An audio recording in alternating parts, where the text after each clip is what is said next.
Hello and welcome back. In this video, we are going to discuss about user data script. User data script is actually one kind of automation.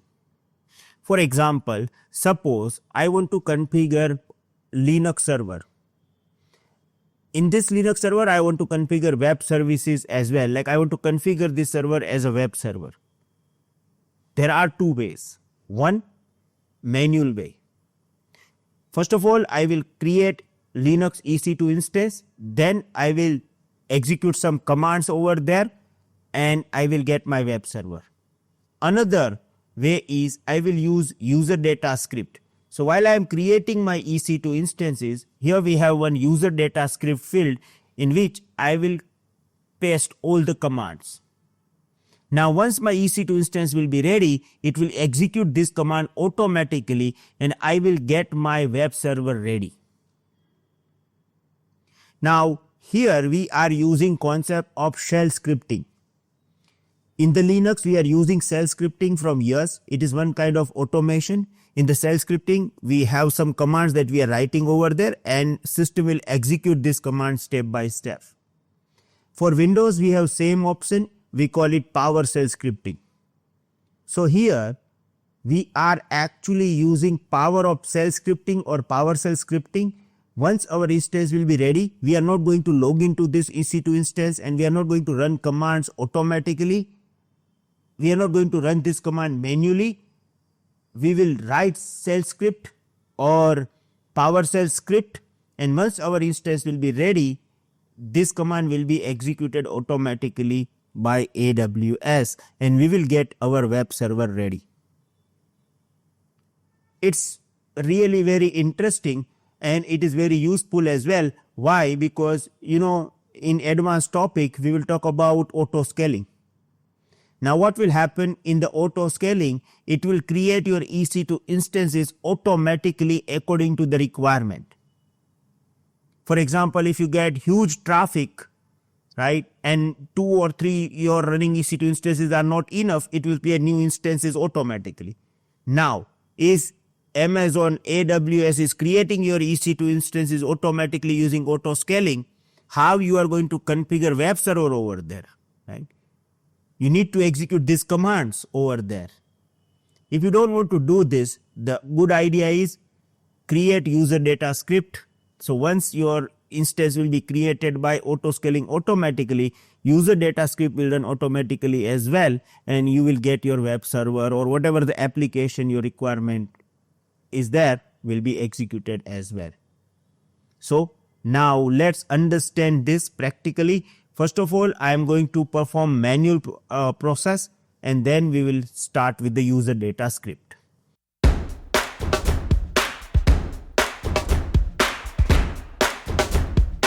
So here I am in my AWS console. I don't have any EC2 instance running. So I'm going to click on launch instance.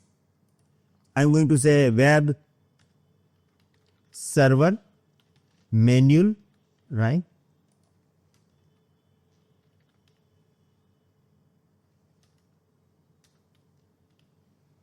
Going to select Amazon Linux, Amazon AMI, instance type T2 micro, going to create key pair, but this time I'm going to create final key pair. Now I will not create this every time. Okay. So I'm going to give name Cloud Fox key. And yes, spam file. Let me click on this and download. Here I'm not going to change anything. Yes, we are configuring this web server. So to test this web server, I'm going to add port number 80 from anywhere. So 0.0.0. Yes, and let me click on launch instance. Now, once this instance will be ready, I have to log into this EC2 instance. So I am going to make it ready. Let me go to the command prompt. Going to download folder.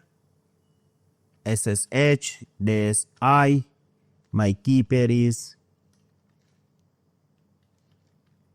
yes, Linux EC2 user, and here I will have IP address. Okay, so this is my instance. Let me copy IP address as well. Yes, We are configuring this as a web server. Now, if you want to configure your Linux instance for web server, you have to run all these commands. Here, I am running these commands manually, and once we will understand this, we will use same as a shell script as well. So let me increase the size of the font so it will be visible. Yes.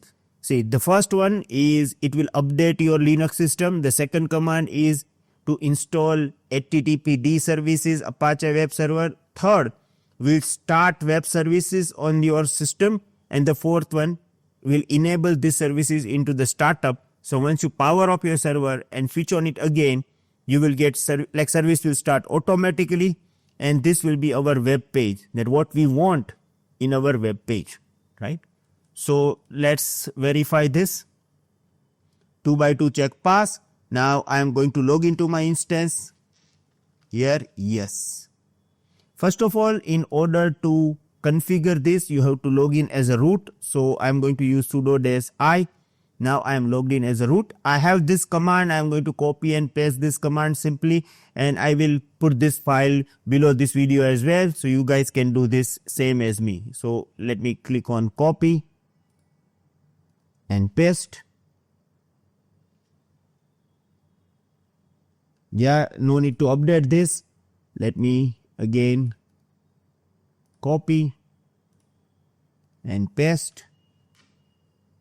See, if you don't have knowledge of Linux, you can learn this. Otherwise, for this kind of practical, you just need to understand the concept. Okay. For some instances, I am using Windows. For some practical, I am using Linux. Why? Because I want you to understand both of this. So I just started these services. Now let me enable this, so you know when I will power up my system, I can start service automatically.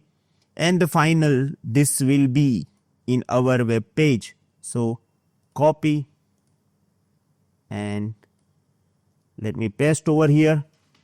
Done. Now I want to test this. So what I will do,